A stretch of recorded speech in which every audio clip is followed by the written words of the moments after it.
Nicolas. What a welcome relief. From what? Taxes. My accountant says they're inevitable like death. He's an accountant. What does he know? It's a good point. So you have that I'm here on business look about you.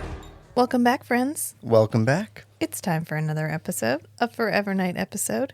Forever Night Season 2, Episode 10, Can't Run, Can't Hide. What do we think this means? Can't run, can't hide.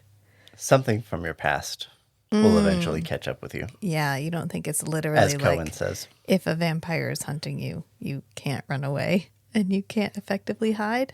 What's more inevitable than being caught by a vampire that's hunting you? Taxes. The consequences of your past. Oh, yeah, that too. Right. But before we get started, hi, I'm Rachel. And I'm Matt, And this is Come In 81 Kilo. a Forever Night podcast.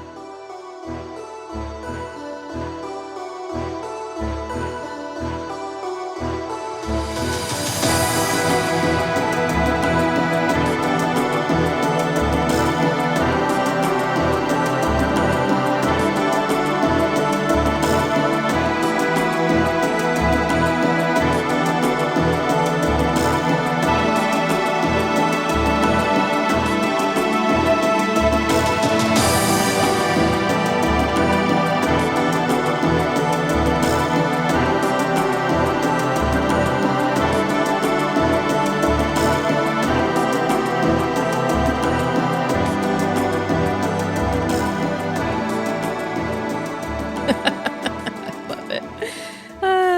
Someday that's going to get old and it'll be a sad day. I'm just going to take it as rote that I have the power to record that sound Whenever you want. whenever I want. So we open on the Toronto skyline and we hold it for like a really long time. I don't know what we're doing, but we like pan down and there's this house and it's a cute little house and it's surrounded by a giant fence with like a barbed wire top and a lot of light. It's a compound, a secured compound. One might call it a secured compound. And the question it begs is, this guy is renting this house, and he has only been renting this house for 3 months. I forgot that detail. Is this what the house looks like Maybe this is why he rented it. normally? I mean, I got to admit, we have looked at some houses in some pretty economically depressed areas, and we have seen things like bars on windows. There was that one notable time where the entire air conditioning unit was surrounded by a cage, Yep. like an iron bar cage. And I was like, oh, that's interesting. And the guy goes, yeah, it's really common to have the copper coils stolen out of your air conditioner. Okay. And I have to say that was a bit of a turn off. It was a deterrent. Oh, okay. Well, maybe this isn't where I want to take my children right now. Right. So I can't say I would roll up on a rental property that had a 12-foot fence with barbed wire and spotlights to light up the front yard and be like, wow, safety is really a priority for this landlord. I'm loving this. This sounds really nice. They've really invested a lot in making sure that this is a safe house to be in. Yeah, there's zero chance my dachshund is getting out of this fence. Perfect. That's exactly where I want to be. What? Or the alternative is he moved in and he installed all of this stuff in 3 months. It takes you a month to get somebody to come out to even give you a price for a fence. Well, maybe he's a DIYer. Oh, he did all this himself? Did he tell the landlord? Or is the landlord just going to show up and be like, what the actual fuck? Well, after he puts it up, can the landlord get in? No, because it's all, even the delivery guy, the grocery delivery guy can't get in. Right. Yeah. Because that's how we start, is this guy's delivering groceries, and he has to use the intercom to talk to Mr. Lindley, who is the guy inside. And Mr. Lindley is like, you were supposed to get here before it got dark. And the grocery Why? guy's like, sorry, man, like I ran late. I don't know what to tell you. And he's like, fine. And so he lets him in and he brings his groceries in the house. and Lindley's got a gun. Just standing there with a shotgun. And the funniest part about this is this guy is supposed to be American. And so my favorite is when we see a commentary from another country, like this is Canada, on Americans. As if this guy is the paragon of American paranoia. He's like, yeah, I got my gun. Because the grocery guy... I'm never without a gun. Yeah, the grocery guy's like, man, Mr. Lindley, do you have to have your gun when I'm here? And he's like, I'm never without my gun. I'm not even without my gun when I'm sleeping. I've always got my gun. It's not wrong. Yeah. It's not wrong. But he gives the grocery guy money, and I think this is kind of supposed to be a humanizing moment. It's supposed to give us a little bit of sympathy for this character. Right. To say, here, take your girlfriend out. Yeah, he's like, here you go. And he gives him some cash, and he's like, take your girlfriend out. Do something fun. Now get the fuck out of my house. So the grocery guy leaves, and he follows him out, and he's like... he's like, what about Brooks? Yeah. Did you talk to Brooks? Did you get a hold of Brooks? And he's like, well, I called him. And the guy was like, yeah, no thanks. I don't want to talk to you. And he's like, call him. I could have called him. I want you to go get him. Like, I want you to go see him in Arrange person. a meeting, yeah. Yeah, I need to meet with him. And this guy is so sweaty. He has a towel wrapped around his neck. It's a very interesting choice. And this is actually not the first time we've seen this actor. Did you recognize this actor? No. Oh, what's that, Matthew? Something been in the Fox house again? The one where... Oh, that guy. Yeah. What was it? Dying to Know You? The one with the psychic. Mm-hmm. Where Nick's flashback was colonial. I don't even know what it was. It was the wig, like the straight blonde wig that ended at his shoulders. And his friend Matthew saw him flying against the moon. Yes, and he was like entreating against God, like, yeah, clear these take foul these visions from my me. mind. Yeah. So poor Matthew. And then poor Mr. Lindley, because in that life and the next, he runs into Nick, and it ends up being the catalyst for his demise. Well, he never meets Nick. Yeah, he does. They meet him when they stop him at the Red Cross check. Like, they stop him, and they're like, who are you? Nick okay. Parker, Red Cross. Yeah. But he didn't meet Nick Knight. Careful, honey. No, but he met Nick Parker. Yeah. I just went to go drink. I think you had it sideways or something? No, I just tipped it before it got to my mouth. So instead of drinking, I just poured it down the front of my shirt. It's fine. It's fine. Task failed successfully the second time. All right. So he's outside. The grocery guy's driving off. He's getting ready to turn to go back in, and he looks up, and he's like, ah! But just go straight to the intro. That's our murder scene. We used to play Mech Warrior a lot. And one of the movements, one of the things that you can do is death from above. Yes. So yeah, being death in the from air. Above. Yeah. Yeah, the tabletop Mech Warrior. Right. Video game Mech Warrior. Yeah, not video game Mech Warrior. My God. No, we're extra nerdy. Like, just pushing the nerd boat out. So we go after the intro. We come back. And now this is a crime scene. And everybody's swarming the scene. And Natalie's like, yeah, he was killed with his own knife. Because Skanky says, what was this, amateur night? They left evidence everywhere. There's the knife he got killed with is right there. It's the same one that was like the sheath on his hip. So they clearly killed him with his own knife. Like, this is everything we need is right here. And Natalie goes, oh, well, what does Nick think about this? Or what does your partner think about this? And Skanky goes, I don't know.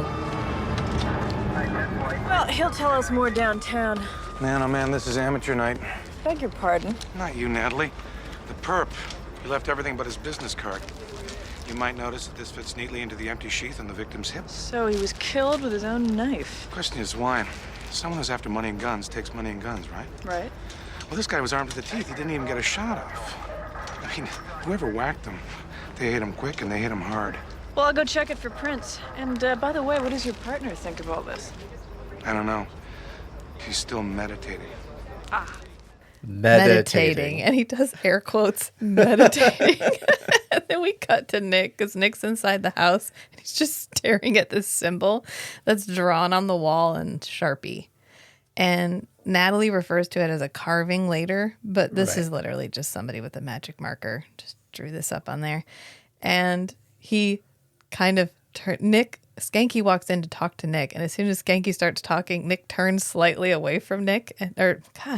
Just turns slightly away from Skanky and then just right into a flashback. Yep. Yeah. Meditating. Because he remembers that symbol. He remembers driving a Jeep in Vietnam because it turns out Nick was in Vietnam. And he saw that symbol carved on a tree that had been felled over the road. And he's like, bin lock. And Skanky goes, bin what? You know what? Actually, never mind. It's show and tell time. And so they go into the other room and the whole bed is covered in guns. Oh, we have continued our American commentary. It's fine. He stopped at Walmart on his way across the border, okay? He just stocked up. You think I'm fucking kidding, and I'm not. He could have just gone to Walmart and bought everything on that bed. And he finds out he's looking for Casey Brooks because he has a large, clearly identifiable, handily printed in block script note that says, I am looking for Casey Brooks on it. And right there, stuck on the phone book. And he met Skanky is caught up. Skanky's hung up on the fact that somebody killed this guy, but then didn't take anything. And this guy had a lot of stuff to take. Yeah, guns and stuff. He had a lot of guns, and if on the street you could sell this and make some money. Yeah. And so they took down all the numbers, all the serial numbers, and checked for registrations. In Canada, you can check for this really fast because they have electronic gun registrations. But in the U.S., it's illegal. It's state to state. Federal. Oh, Federally, it's illegal to maintain an electronic database of gun registrations. So there's one location that keeps paper copies of all the gun registrations in the country, and they have to go look up the physical paper when the police are trying to look up a gun registration. And it's been kind of deliberately designed by regulation to be that way. To be obfuscated. Yeah. Yeah. So it's understandable that they can confirm very quickly that none of these guns' serial numbers are registered in Canada, but they had to make a lot of calls to the U.S. And they might find out in 3 to 5 business days. Well, they're like, yeah, he's Americano. That's what Skanky says. And they know that a delivery boy just delivered groceries. And then we cut to the precinct and they're talking to Kyle, the delivery boy. And Nick is in a vest. It's a little different from his usual vest. We've gone like low cut vest. So it's got more of a sweeping neckline, one might say. And the poor delivery boy is like, yeah, dude was weird. I don't know. He was harmless. He was just like super aggressive. I don't know what to tell you. And, he wanted me to look for this Casey Brooks guy. I did. Casey Brooks said he'd never heard of him. I don't know. Like, I'm not in this. Do you guys think I'm in this? I'm not in this. I'm not involved I'm in not this. I'm not like involved or anything. I'm literally the messenger. Yeah, I'm literally the messenger. And so Nick and Skanky are both like, yeah, this is a dead end. He's not big enough to have taken Lindley on like that. That's an assumption. That's a big assumption. I mean, but that's fine. It's par for the course, really. Yeah. Because they're like, all right, well, we got to go talk to Casey Brooks. So they're headed out, and Cohen pops her head out, and Skanky's like, oh, hey, Cohen, we're about to go talk to Casey Brooks. And this is when we get our Cohen info dump of the episode. Because she's like, Casey Brooks is a parole officer who works for the Crown, and he is well loved. I assume he has a night seminar that he runs twice a week at this gym. If you arrive between the hours of 8 and 10, you are likely to find him there. Hey. Ding, ding. Oh, thank you, So Cohen. it gives us a lot of context about Yeah. his position in the city and Yeah. his reputation and all that. Right. I mean, really unprompted. She could have just gone, yeah, be careful. Everybody fucking loves that dude. She Yeah. didn't need to do any of the rest, but she's like, be advised. He is well known and well loved. And if you go after him, you better have a pretty rock solid case. Right. I feel like you could have introduced that information more organically by, Yeah. like, on the drive over, Skanky being like, looking through a sheaf of papers. Oh, wow. This guy got a commendation from the mayor Yes. for, like, improving The like, usual youth, way we do whatever. this stuff. Yeah. Yeah, where Skanky has actually done research and he's catching Nick up while Nick is staring off into the middle distance, remembering a time long past. Yeah, we could have done that. Oh, but we didn't. Cohen just popped out and was like, I guess Cohen had to do they something needed, this Cohen hadn't episode. really been in it. They needed to give her a couple of lines. I mean, they just don't give her the treatment they gave Stone Tree. Right. They just don't. She exists in her office and in like the 10-foot radius around her office door. And that's the only place that she exists. If you go beyond that, you can't see her. But once you're inside that radius, she could pop out at any time and give you exposition. Kids. What? I said he works with kids. You know, Nick, sometimes I get the feeling that you're not listening. At all. To me. But poor Skanky is trying to talk to Nick. But he's like, Nick, are you even listening Sometimes to me? I feel like you are just never listening. Right, because he's to me. trying to talk to him. And Nick literally looks slightly away from him, and we're immediately back into a flashback. And this is when we find out that he was like a Red Cross medic. And he went to this village, and he was inoculating the kids and giving them a health check and whatever. Being a Red Cross person, a volunteer, or whatever he was. And then we come back, and we're in this gym. And this gym scene just reminds me, do you remember those like late 80s, early 90s, like public service announcements? And sometimes they'd have them at the end of like G.I. Joe, or we'd have the credits and then we'd have like the G.I. Joe characters interact with some kids and give them like a valuable lesson on being a good citizen. Yes. Or we'd have this is your brain on drugs. You know, they were like these little 5-minute long snippets where you would have like someone was imparting the good news. Oh, sometimes you'd have them at the end of Captain Planet too, where they'd be like, here's how you can help the environment, right? That's what this reminds me of, because this guy, so we go to this gym and there's these two characters. Did you ever watch Seventh Heaven? A little bit. Okay, so there's an episode. Hang on.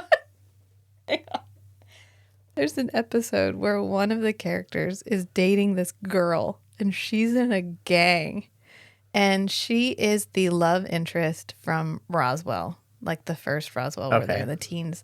Yeah. And so she's super... And she's in a gang. Super white, super like long blonde hair, very Seventh Heaven era white girl. Okay. But she's in a gang. And you know she's in a gang because I think she's wearing a studded belt and her hat is backwards.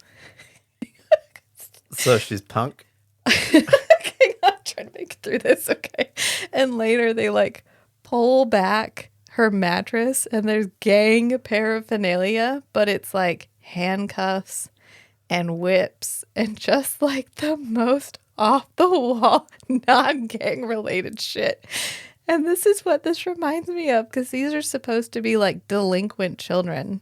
These are supposed to be delinquent minors.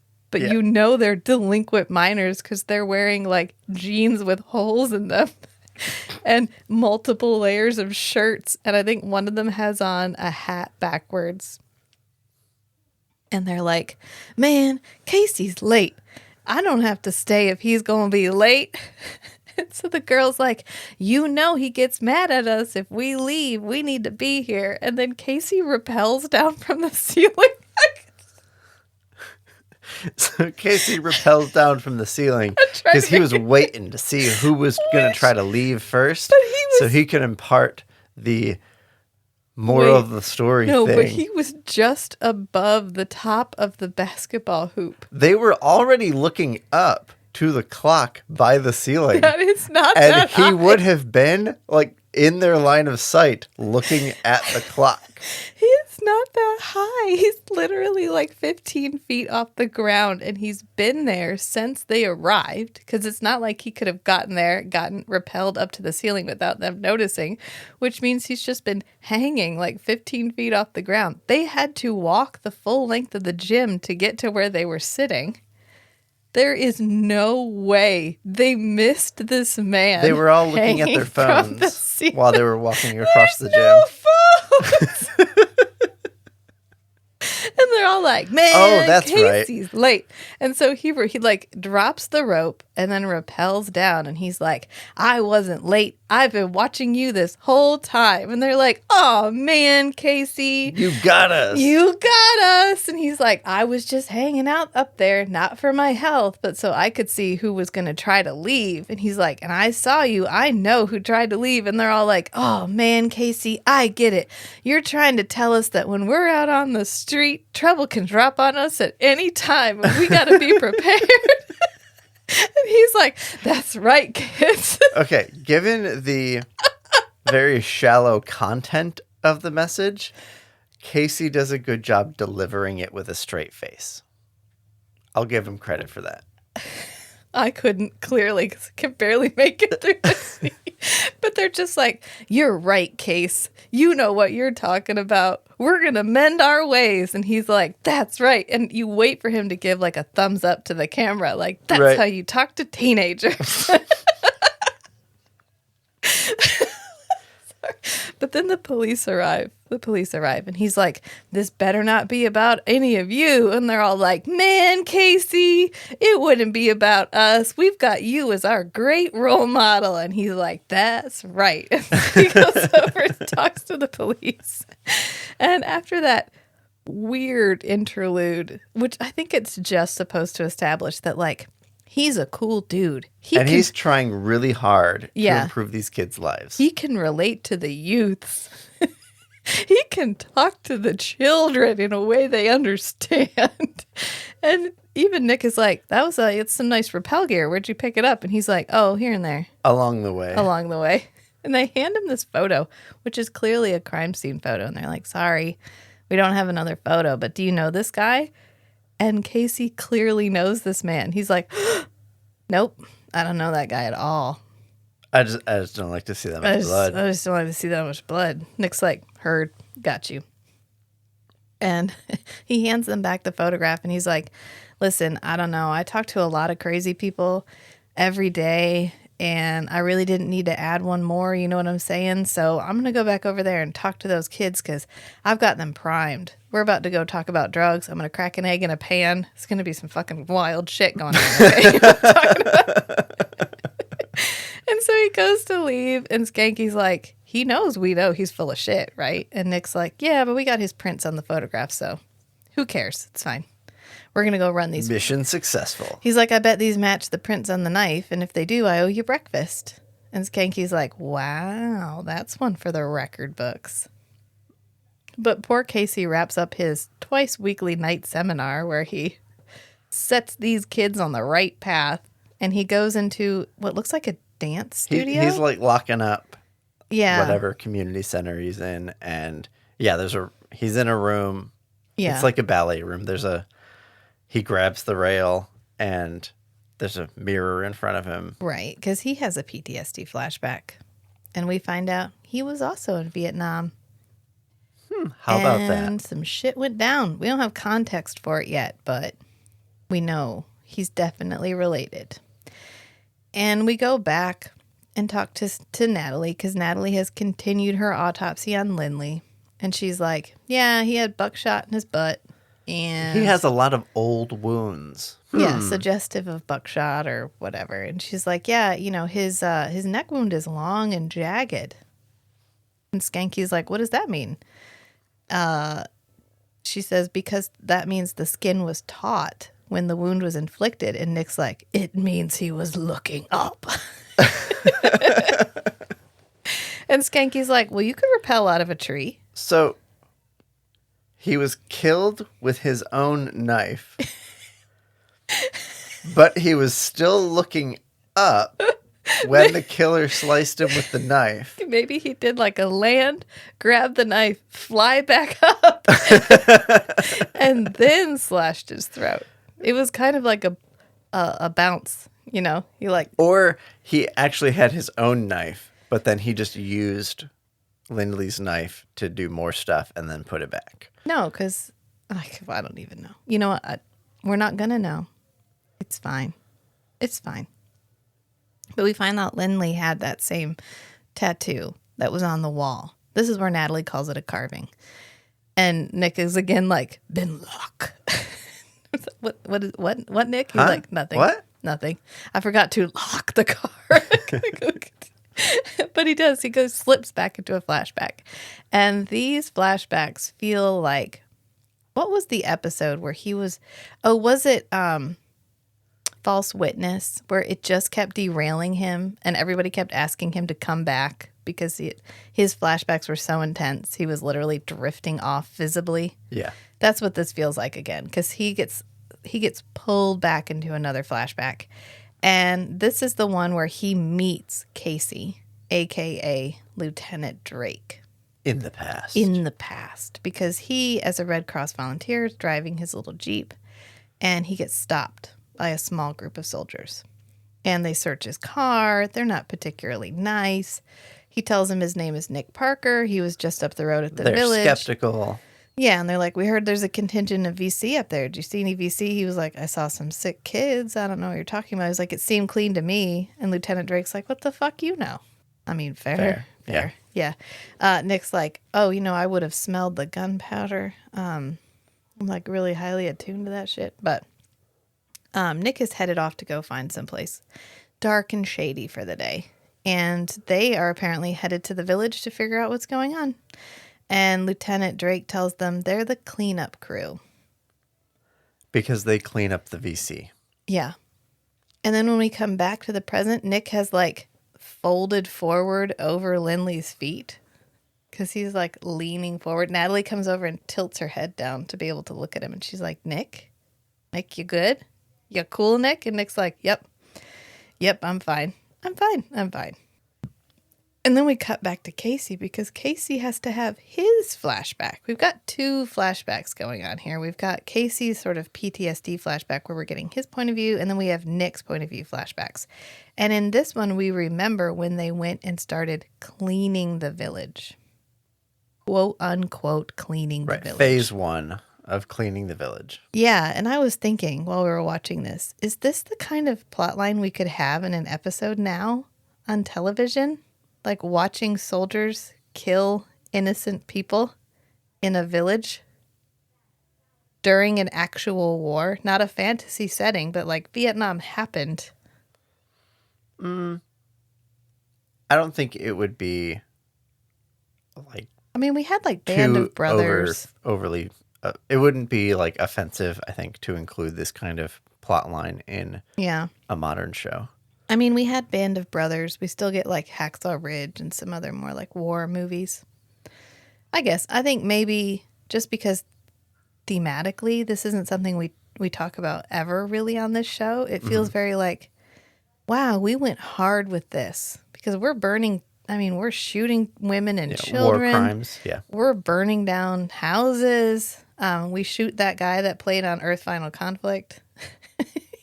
He's a Filipino Canadian, but we will refer to him as Vietnamese because that's what he plays in this episode.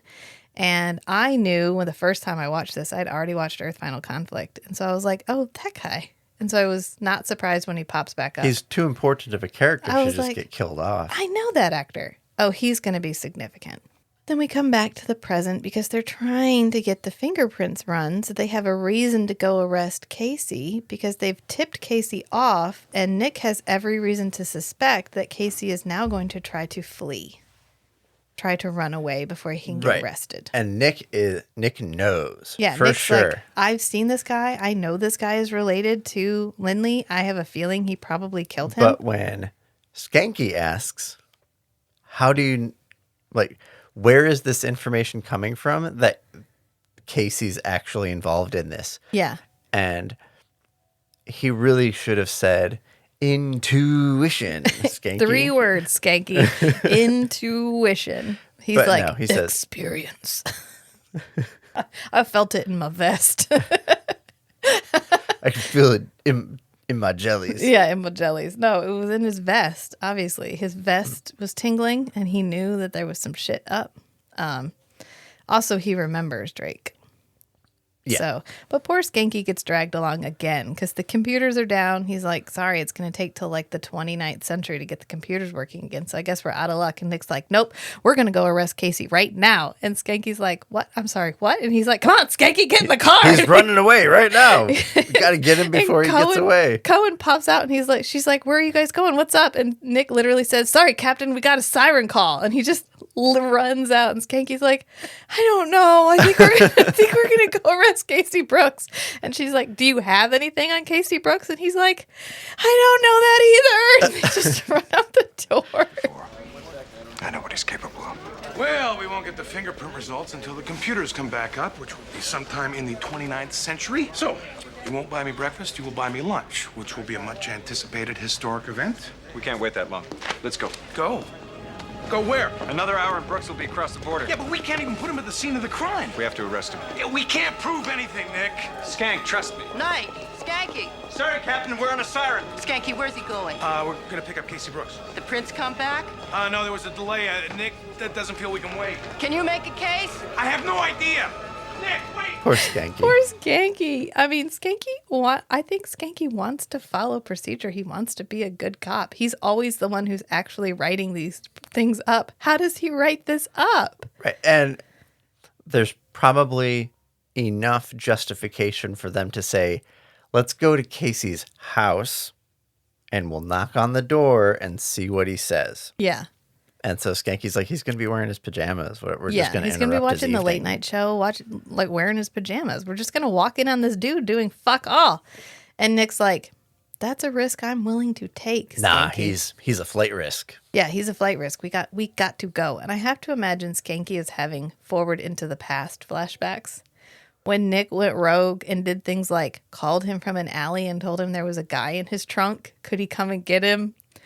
And then left his car, but somehow arrived at a crime scene Right. 45 minutes away. And poor Skanky is just like, I could fight this, but it's like fighting gravity. The best I can do is just back my friend up. I'm just going to go. It's fine. I really hope my benevolent supernatural creature that is also my partner stays good today. Let's just hope we stay good today. I think that's the best Skanky can hope for because they arrive there. Or as they're driving, really. Skanky is like, if you don't mind me asking, why are we doing this? And that's the one where he's like, experience. That's why we're doing this. And he immediately goes into a flashback because we have to remember why he's doing this. Right. And So his last flashback, he interacted with Brooks and Yeah. the cleanup crew, and he said he's going over to Hill, whatever. And Brooks fire is base, like, whatever. He's like, you're you're not going to gonna make it. Yeah, so he dips into this fire base as sun's already up, and he's like, ugh. And then he gets in, he's like, which one of you did it? Which one of you fed on the children? And he there's like a den of vampires. I know there's like a nest of vampires here, and Lacroix turns around dramatically, and he's like, oh, Nicholas, so glad you joined us. I want to know, does Lacroix purposefully stand with his back to the door at all times so that at any moment he can dramatically turn around? He can sense Nicholas, right? Yeah. Yeah, so he would be like, oh, Nicholas is coming in. All right, Okay. guys, I gotta settle set the down. stage. You ready? Okay, everybody, Okay. be chill. This is gonna be good. Y'all ready? And then he waits with his back to the door so he can do the turn around. Slow reveal. Nicholas, hi. Did you know I was here? Of course I'm here. I follow Carnage. Didn't he say that? There's that episode where they're at the... Oh, it's the one where she takes a videotape of him. Yes. Yeah. And with the enforcers. Yes, and Yeah. the guy in the past took a photograph of Right. And that's the one an where he angel. tells Lacroix, like, of course you're going to be here. You follow Carnage. Like, like a vulture. Yeah. And LaCroix's like, what can I say? I'm a sucker for free food. Like, yeah, of course I'm here. And so here he is again at Vietnam, proving Nicola's correct. And so Nick's really upset at the vampires. Yeah, he thinks because, somebody's been feeding on them. Well, I on the think children. when he was doing the inoculations and health exam stuff, he noticed, like, oh, vampires have been drinking from these kids. Yeah. What the actual fuck? Yeah, what the actual fuck, LaCroix? And LaCroix's like, look, I'm entirely without fault in this matter. Right, in this one, that specific accusation, that's not on me. And Nick does not believe him. He's like, is there no limit to your greed? And then they hear gunshots, and LaCroix's like, well, looks like somebody's settling our debate for us. Whoopsies. Whoopsies. Well, I like his line about, that's why I prefer to take a drop from many rather than a large swallow. From one. Yeah. And Nick's like, oh, how altruistic of you. Which I don't think we had settled before, like whether they can actually drink just a little from somebody. One time we mentioned it, and Nick said he wouldn't be living unless you call being a zombie living. Right. Yes. Yes. Yes. So we haven't clearly defined in the mythology what happens when a vampire drinks from somebody but leaves them, like, just takes a sip and leaves them alive at the end. Because if they die during the drinking, they turn. Right. Unless you drain them completely. Right. In season 1. Right. So Yes. this is yet another retcon on the mythology. Unless they are draining the blood from the body into a container and then drinking that. Look, this didn't come out. The first season of Forever Night came out on DVD when I was in high school because I went to Media Play and bought it for like $85. It was expensive. And that was just the first season. And that would have been a full 10 years after it was initially released. Yeah. So you didn't get to rewatch these unless they played in syndication. Or unless you had a photographic memory. Which I didn't realize this, but I Love Lucy was the first television show to play reruns. Oh, right, because they were all performed live. They performed them and live broadcast. and they weren't recorded and played. And when they broadcast them, like if you filmed it in California and you broadcast it in New York, you broadcast it at a far lower quality. Right. So when Lucy and Desi Arnaz started their film company, they didn't want to do that. So what they would do is film it live. Right. And then they would ship the film. And because they had a film of it, when Lucille Ball got pregnant and had the baby and went on like maternity leave, rather than have a gap in programming, they just played old episodes. Innovation. But back in Forever Night land, they arrive at Casey Brooks's house, and Casey's walking out the door with his duffel bag, which luckily he shoves his duffel bag out the door first and then looks out, and then they're like, oh, he's on the run, and he's like, oh shit, because if he'd gone head first, he could have just dropped the duffel bag and been like, oh, hey guys, what are y'all doing here? But he shuts the door and somehow immediately cuts power to the entire house. He's prepared. That's some fast shit. And Nick says the code word. He goes, Skanky, I'm going to go around. And Skanky's like, back. Whew, thank God. Okay. Whew. And so he goes in the house. Kicks in the door. Yeah. And we see night vision, which we haven't seen in a while. Oh, yeah. And gone is the red circle. Now there's just like heat vision on everything. So I think what they were doing here is, I think it's called like chroma key or whatever, like green screen. Yeah. You can do it with any color. It's just they pick a shade of green that is unlikely to be in the film. And I think here they're just doing chroma key on like the darkest black in the scene and replacing it with red. And so that's why you have like these grainy edges on the red splotches. Yeah. It kind of reminded me of, we just did RoboCop, and there's a scene in RoboCop where he uses heat vision. Yeah. and they could not afford a heat vision camera, so they just painted the actors with photoreactive Yes. paint. Yeah. Yeah. Yeah, rather than so they're So they're all literally in naked. body paint. Yeah, they're naked in body paint. That's how they did the heat vision. They should have just done that for this. All right. Anyway, sorry. So Skanky is sneaking through the house, and he ends up getting tackled by Casey.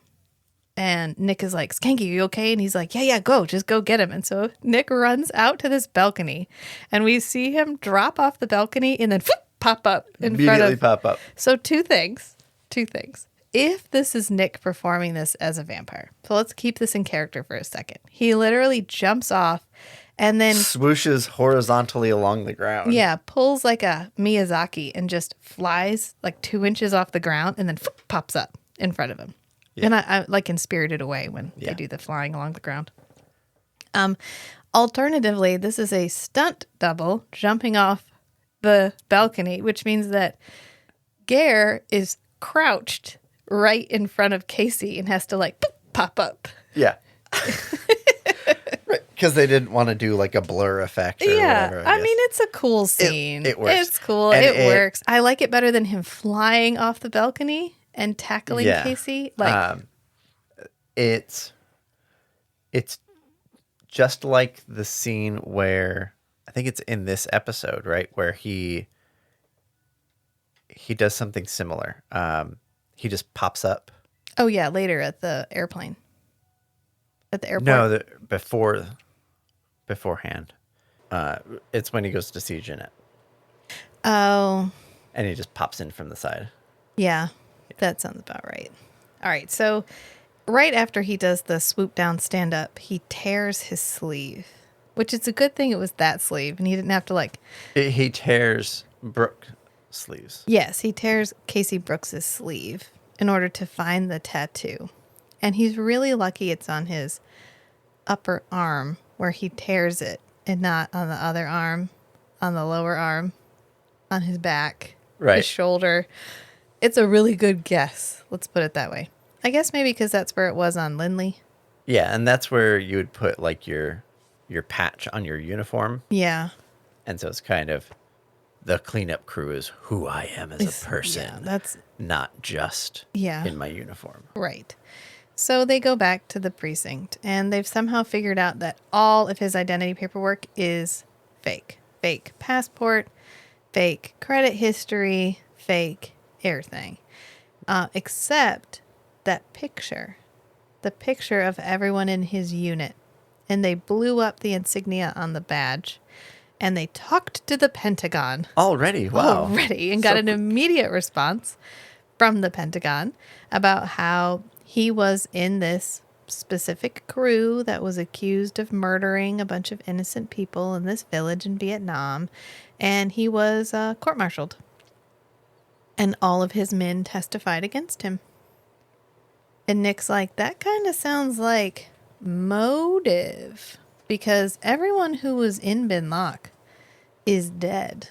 Except you. You're the last surviving member of the cleanup crew. Isn't that weird? And all of the men that testified against you have been getting killed off. Yeah. Pretty And he's regularly. Like, yeah, they have. And it's a fucking tragedy. And I don't know who's doing it because it's not me. He says, 4 died in country. And then the rest of them have been dying ever since then. And I have been on the run since 1983. No one who knows me, none of my family or friends have heard from me since 1983. Which would be 11 years ago. Right. Because we got together, the remaining members of the cleanup crew got together and we were like, who the fuck is doing this? And we literally couldn't figure it out. So I just dipped. And then he says the code words that gets Nick immediately on his side. Oh, yeah. Because up until this point, Nick this is is where like, he soul bonds with Nick. yeah, because up until this point, Nick is like, you're a bad man. You did bad things. You're a bad dude. And you're going getting to pay punished for it. I'm going to punish you for it. And then he's like, listen, I've been trying to make up for what I've done. I did bad things, but I'm trying to be a good person now. Doesn't that make a difference? And Nick is like, it does. It really does. You're and right. so It does. Casey, Lieutenant Drake, is really, an allegory for Nick. As usual. As usual. Nick's journey for redemption. Yeah. This reminded me of a line. So I'm going to quote the dragon Parthenax from Skyrim. Okay. He says, "What is better, to be born good or to overcome your evil nature through great effort?" Both? I don't know. I'm not a dragon. I can't weigh in on this. Right? What is the higher morality? Yeah. Which one is the greater struggle? Yeah. I get that. That's an interesting question to ask. And that's kind of what this whole television series in its 90s way is trying to ask. Yeah. Is, can you overcome past deeds? Can you pay a debt? Is a life a debt that can be repaid? I don't know. And we don't find that out in this episode either. Because they leave, because they're like, okay, we got some shit to follow up on. Casey's not giving us anything more. And Cohen pops out into her little zone of influence. And she's like, what's going on? What is actually happening? And Skanky's like, I don't know. I have really no idea. And she goes, get this case organized. By the end of your shift. I shouldn't have to ask you what the fuck is happening. I should just be able to know what is happening. So I need it organized. I need it organized by the end of your shift. And Nick pops out and he's like, yeah, that's great, Skanky. You did that. I'm going to go talk to my source. And Skanky's like, a source? What source? And Nick goes, yeah, you don't even want to wanna know. About holding Brooks for a while. I think we've got enough. Right. I'll talk to the Crown. Let me know what they say. Where are you going? I've got a source I think can help us. What source? Who? You don't want to know. And then we go back into another flashback, and it's Nick arriving at the village At night. after the sun has set and the massacre is long over, and there's just smoke and dead bodies everywhere. And the children that he spent the day, or the last night, I suppose, inoculating are now all gone. And LaCroix pops up. And what the actual fuck is LaCroix wearing? What is he wearing? Is this a military uniform of which I am unfamiliar? That's highly likely. But it was literally like they didn't have time to put anything at the end of his sleeves. They sewed up this shirt. They were going to have it rolled up, and look, Nigel Bennett was like, no, I do not show my forearms. No, thank you. And so they had to unroll it, but there's no button. There's no cuff. There's nothing. It is just like the bell-bottom version of a sleeve on this military uniform. It's so long, he's literally holding the end of the sleeve to keep it from flapping around. And then his pants are approximately 2 inches below his nipples. They're like way up there. And then he has this beret on. You know what would have, if he had been wearing the same thing Nick was wearing, like an opened green fatigue shirt with like a dirty white undershirt and some like Right, just the pants. like work clothes. Yeah, Like like these are the clothes that I wear that don't have my name on them. You know, it's not my like uniform jacket. Yeah. It doesn't have insignia or whatever. It's just the plain green, like the scrubs of war. yeah. And that would have been a lot more convincing. It would have. It would not have been as distracting because we're trying to have a philosophical conversation, and all I'm thinking is, why a beret? Is a beret like, is he fighting for French? the French? What is happening here? Because LaCroix is like, oh, that's war, and Nick C'est goes, la guerre. C'est la guerre, and Nick is like, this isn't a war, this is a crime. LaCroix is like, As dramatically as possible. yeah, and Nick's like, or LaCroix goes, meh, water everywhere, not a drop to drink. Or at least I think that's how the saying goes. And Nick shames him. He's like, how can you not fucking care at all about all of this stuff that's happening? These people are victims. They got killed unfairly. And LaCroix's like, you're right, Nick. What are you going to do about it? What are you going to do about it? Or are you just bluffing, Nick? Yeah, or are you just going to kick up a fuss and then run off? What are you going to do? And we leave it at that. Because then he goes to the Raven, and Jeanette is doing her taxes. So we pan into the Raven. We kind of pull back, and we start to see a table on the left. And Yeah. then Jeanette is at the table, and then she's on this raised platform where there's stairs that go down to like the main area of the Yes, Raven, yeah. and we can see the front door from where we are. And it's like, okay, Nick's gonna come in, like come up the stairs and sit down with Jeanette. But no, he comes immediately stage right. Boop. Pop. Yeah. Like, where did he come in the back door? No, he came in the front door and then he pulled the same same move across the dance floor and then pop up. The same move that he just did Yeah. with Yeah. Brooks. He's getting his practice in.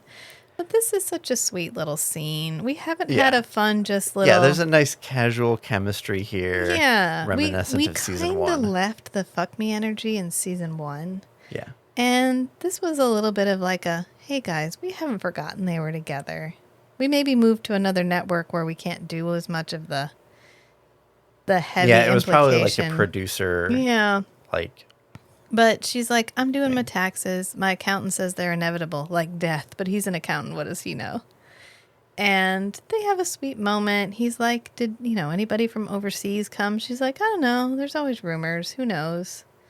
And he says, did Lacroix ever mention his time in Vietnam? And she goes, well, he did say he liked the place better under the French. he lost his plantations yeah. and blah, blah, blah. Yeah, but where didn't he have plantations? And then he's like, vampires, Jeanette. Come on, keep up. yeah, and she's like, yeah, honestly, I don't know. So he leaves. He but gets up, and then she's like, you're so overworked these days. yeah, if you need to relax, you just let me know. One day I'll close the shop early. You come over and I'll help you relax. Oh, for Nicolas, so many burdens. I'll tell you what. One night, I will close the bar early, and you will be my only guest, and I will help you to relax. Jeanette. Don't cheat. Tuesday good? And he's like, Regular Tuesday appointment? yep, done. Yeah, okay. Absolutely done. This is, I love this scene. I love that because it's an interesting insight into what actually makes some of these relationships work, because we do that. We have on the calendar time to spend together. Yep. Because otherwise you get too busy and you don't. So you plan it like anything else. You Right. make It's it, important enough to put it on the calendar. yeah. And it's important enough for Nick and Jeanette to put it on And the we've had calendar. people react to us when we talk about it like that, and they're like, you like schedule it? It's like, yeah. Yes. Because yes. it's so important to us. Right. We want to make sure it happens. You get busy. You forget to spend time together. We're Yeah. busy with the kids. I'm busy with the podcast. You're busy with work. You just get busy. Which I think it was even worse before the podcast, because part of the reason we do the podcast is dedicated time we spend together. Yeah. Anyway. So, yeah, but Nick leaves. He's like, well, that was kind of a bust. And so he's in the car. He turns on the radio, and Lacroix's like, I have information for you, Nick. Please come to the radio station immediately. And Nick's like, on the way. But delivered sotto voce. Of course. In of riddle. Course. He's rhyme. like, all I ask for is your soul. He's like, now come to me. No. And Nick's like, okay. And so he just goes to CERK. Which, by the way, our merch store is up. So if you are in need of a CERK tote bag or a t-shirt that says Home of the Nightcrawler, I'll hook you up now. But Lacroix is waiting for him, and he's like, funny, you came here like I didn't ask you over the airwaves to come here. And then Nick is like, you turned somebody in Vietnam, didn't you? And he's like, let me check. And he pulls out his little Rolodex. Yeah, it looks like I turned at least one in Vietnam. I don't know. He turns so many people. How can he keep it straight? He even says that. He's like, things just slip my mind these days. I don't know. But he says that he was moved by Nick's morality. He was shamed. He was shamed. And he got over it quick enough. But I got over it quick enough, but not until I had devised a clever plan. a clever solution to your conundrum. This feels like another one of those gifts that he has given to Nick, so that someday he'll be able to pull it out of his box and be like, you think I never gave you anything? Well, do you remember that one time we were in Vietnam and that whole village got slaughtered and you were all mad about it? Well, but you wouldn't do anything about it? I did something about Hey, it. I did. I gave them the power to I fight back. avenged that entire village, just so you know. You're fucking welcome. Yeah. He's like, I went back and I heard one heartbeat. And it was weak. Powerful and strong and full of vengeance. He said it was weak, but filled with emotion. Yeah. So he turned the guy from Earth Final Conflict. Tran. That we saw earlier. And he was like, now go off and avenge your family. And later I shall tell Nicholas about what a good job I have done. So it turns out this is the guy who has been killing all of the cleanup crew. And Nick is like, I didn't ask you to do that. What the actual fuck, Lacroix? And Lacroix's like, you didn't want me to avenge the victims? What about the victims? Nicholas, what about my plantations? Do you know? We all lost something in the war, okay? We all lost something. Lieutenant Drake and his murdering minions should not have been punished for what they did.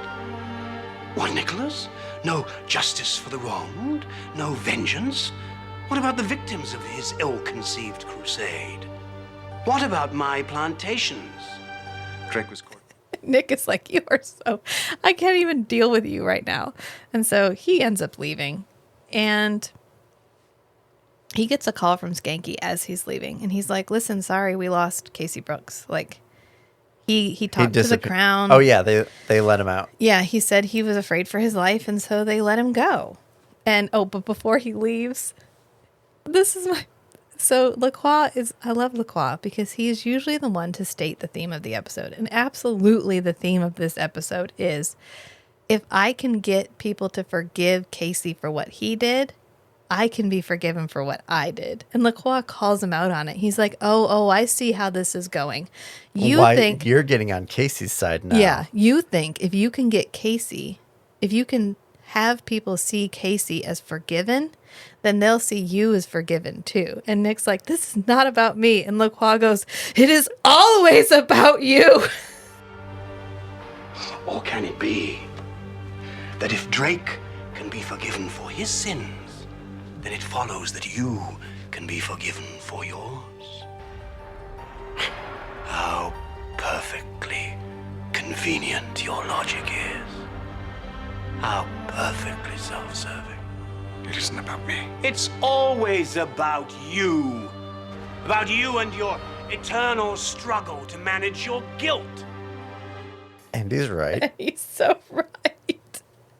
Everything is personal to Nicola. To Nicola. But after he gets the phone call from Skanky, he's like, all right, I'm going to go get Casey. And Skanky's like, what do you mean? And Nick's like, where is he? I know where he's going. It's fine. And he just hangs up on Skanky. And Skanky's like, Nick? But he finds him at the airport because we had a brief moment earlier where he's like, fake pilot license, fake driver's license, fake whatever. So we know he has a pilot's license. And Nick is like, well, how else would somebody trying to flee the city get out? They're going to take a plane. I fly out of the city all the time. I just don't take a plane. Right. What would I do in this situation? Yes, I would fly away. Right. And I think it's funny that Casey Brooks is still wearing this ripped shirt. He's still wearing the shirt that's ripped that has the symbol underneath of it.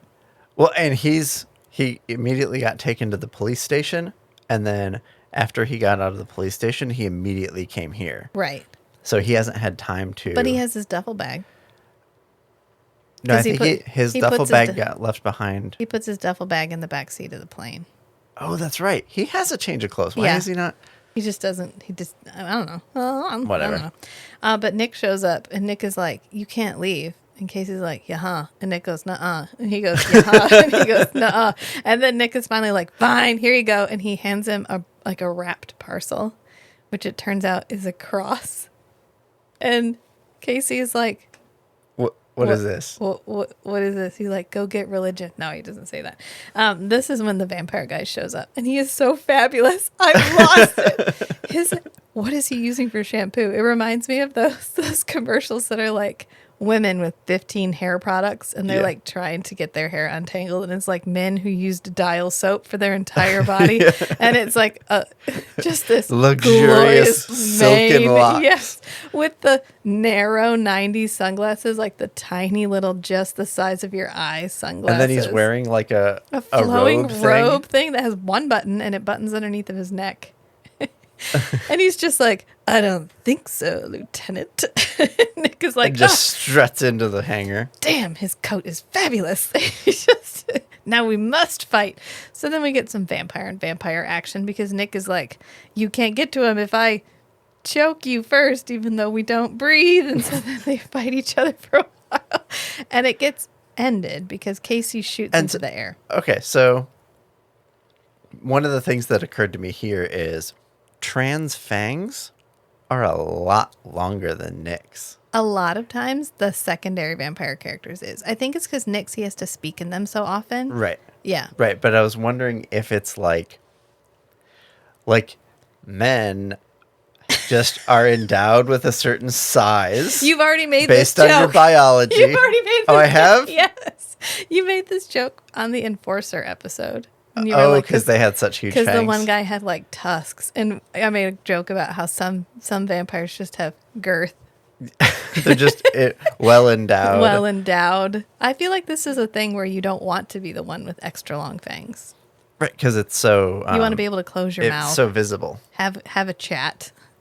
Yeah, I think it's because the main characters, so Jeanette, Lacroix, and Nick, will have dialogue while having their fangs in. Right. But usually the secondary vampire characters don't. There's just like a... Maybe they get worn down over time. That would be really unfortunate. Because what if you're like 3,000 years old and they're just nubs? And you're like, I'm so sorry. You don't actually need the pointy fang to break the skin, though. So maybe they just don't worry about it. There was that book we read called Ship of 1,000 Years or Boat of 1,000 Years. Yeah. Boat of a Million Years. Boat of a Million Years. Boat of a Million Years. Yeah. By Paul Anderson. Yeah, The Boat of a Million Years. And in that one, their teeth fall out and then they get new yeah, they teeth. regrow new teeth. Yeah, they regrow new teeth. So the premise is that there's people who are just immortal. You're just born that way for some reason. Yep. And they all kind of find each other throughout the course of the book. And it's good for about the first 3/4 of the book, and then the last quarter of the book is just fucking wild. Yeah. Fucking wild. Casey shoots in the air to get them to stop. Fang size aside, Casey's done with these vampires hissing at each other because he realizes at the same time, he's like, you were at the village and you don't look like you've aged a day. And hold on, you look pretty familiar too. You're the Red Cross guy. That's really weird. And then they're like, yeah, cool. And they're like fighting each other. And then he shoots in the air and he gets him to stop. And he's like, listen, it's been 23 years and I have a question for you. For 23 years, I've wanted to know. Yeah. Are you Viet Cong? And the guy's like, why don't you ask my whole family? Why don't you ask my sister, my mother, my grandparents? They loved you. They loved My Americans. sister. Yeah. Yeah. And he's like, no. I'm asking you. And the guy's like, yeah, I was. Does that make it better?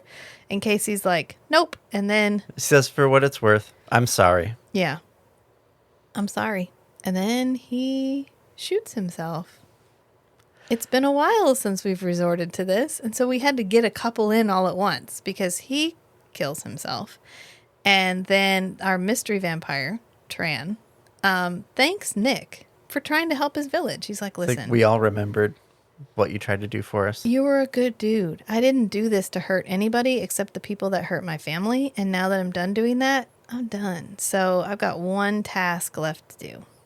And so and Nick... how much of a better person at their core is Tran if Tran was a good guy and then he got turned into a vampire, and I guess we don't know if he had like a slaughter phase, but slaughter phase. Yeah.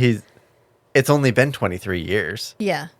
And then he's like, all right, my village is avenged. Duty done.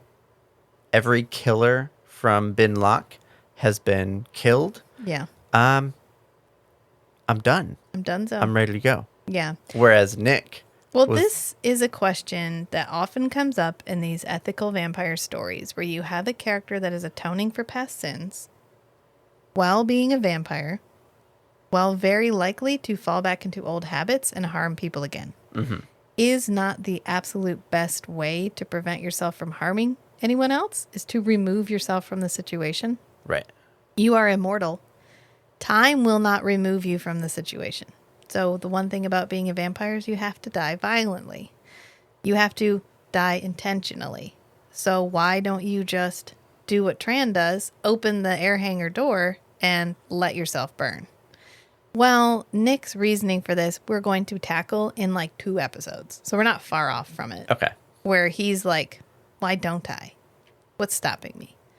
We're going to get there. We're not there. We're going to get there. So Okay, so I was about to go off on a whole thing, but I'll save it. If that topic is coming up. Oh, it's coming up. I'll save it. And it's, God, there's some gold. And I don't want to spoil any of it. I was just thinking Any of that it. Tran probably had some self-awareness about the fact that he has all of this power. Yeah. He has this hunger. He's been able to confine his behavior to just pursuing this goal of vengeance, Yeah. justice, and like, because he's not even feeding off these guys. No. He's only making sure that they die. Yeah. And then at the end, he's like, okay, this has been my purpose for existence. Yeah. I know that with my abilities and my hunger and no purpose, I will just, I'm prone to becoming a monster and just Right. killing to continue my existence. Right. So I'm just going to clean gonna be up done with that. Clean up Yeah. the whole business Yeah. and say goodbye to my friend Nick and end it here. Right. So he gives Nick enough time to drop down into this sewer hole, which is probably about 18 inches around. It's like, it's just a drainage. It's just drainage. Right. So, but that's fine. And then he opens the whole aircraft hangar door and burns. So we get two suicides back to back. Thank you, 90s. And then we go back to the precinct, and it's our wrap up. And Nick is in like a dark shirt with a light khaki vest. It's an interesting combination. But he's kind of pensive, thoughtful, because Skanky's already writing up the report. He's like, Cohen wanted it written up. She wanted it done. It's all buttoned up. Everybody's off the Casey train. Nobody wants to be associated with them anymore. So we just want to put this one to bed. And they think that he burned evidence and then shot himself. And they're going to convict him of killing Lindley. And yeah, it's kind of sad because Cohen comes out and Cohen's like, everybody's got something in their past that comes out eventually. And I wish I could say I felt sorry that he died, but who can be sorry about a killer dying? Which hits Nick pretty hard. And Nick's like, oof. So, case closed. Drake had everybody fooled, including me. I guess most everyone has something in their past that catches up with them sooner or later. I wish I could say it's a shame, but when a killer dies, how much sympathy can you have? Ouch. God. Oh, wow. Staked me right in the heart. I know. And then they have this throwaway line that he's like, well, what did he burn? And Skanky goes, I don't know. Natalie took a look at the ashes. She said it could have been papers or something. And he's like, well, Natalie would know. Natalie covering up the vampire remains. Yeah, but this was, I mean, then Nick tells Skanky, in the report. Yeah. Don't call him Drake. No, don't because I call think him by Casey the end Brooks. he was Casey Yeah. Brooks. Which is Nick being like, it's not about me. It is always about him. It's sad. It's hard. This was kind of a bittersweet episode, as much as the last episode was. I mean, it was still amusing, but it's more of like can you be forgiven? Is there any point to trying to make amends, or is there literally some things you can never come back from? Because arguably Nick has killed far more people than Casey Brooks ever did. Oh yeah. He's killed far more people than Casey Brooks did just in his time working as a cop in Toronto. Yes. Yeah. Yeah. Not with his teeth. Not with his teeth. Right. But just with inadvertent. He's been responsible for a lot more deaths than Casey ever was. The guy that fell on the pitchfork, the guy that fell on the electrical transformer. Yeah, the guy he shot steam in his face. Yeah. Yeah. There's a lot. Yeah, I don't know. It's an interesting question to ask. What is more moral? That is a good question. What is more moral? To always be good or to overcome great evil? Yeah. I don't know. I don't know. That's a thing to debate. I think that's something like chicken and the egg. Right, kind and of thing. that's why it was in Skyrim. Yeah. Because this dragon in Skyrim used to be, he was with the dragons. They Yeah. killed lots of people. And then he was like, I kind of don't want it anymore. So he like spent hundreds of years just meditating Yeah. and came to this conclusion. Oh, okay. Yeah. Yeah. I did some bad things and I regret them. Yeah. And I'm going to try to atone. And so he tries to help, the hero, the character that you play in the game. Yeah. And he's like, I'll help you like defeat the big bad guy. And so in the game, you have a choice. It's like what you did. Even though you have worked to atone for your crimes and better your own nature to become a good, person, you still have to be punished for your crimes. Yeah. Or you can say, you're doing great. I really respect all the work that you've done, and you are, actively contributing to reducing the problem that you used to be a part of right now. Or Yeah. you were a long time ago. You're actively contributing right now, and I'm going to keep working with you. I respect on that. this. Yeah. And so you get the choice in the game Right. about what decision you want to make. Right. So it's supposed to be open-ended for each person to think about. Yeah. Yeah. You can even leave. He's like, you don't have to answer me right now. So you can leave and go do other stuff and then come back at any time and tell the guy. Interesting. Yeah. Well, we have a merch store now. Finally. I've already gotten like 4 orders. So there's some merch stickers, some Hunk in the Trunk, and Home of the Nightcrawler stickers. Circling the, I don't know, I couldn't think of circling the Hand wavy the something. hand wavy, the fan base, I guess. So there are fans out there who are declaring their fans. love. Thank you, fans. It was a lot of fun. I have some more planned. I have a couple more T-shirts planned. I just need to either make them or commission them or however I'm going to get that done. So, it's in progress as usual. We are a work in progress. We, as I always say, did not emerge fully formed from the forehead of Zeus like Athena. A human being is always a work in process. Yeah, we're a human being and our podcast network. And that's pretty much it.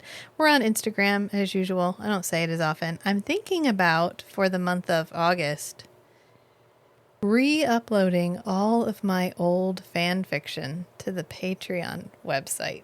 Oh. Because I have quite a few fan fiction stories kicking around the internet on these websites that are like 20 to 25 years old now.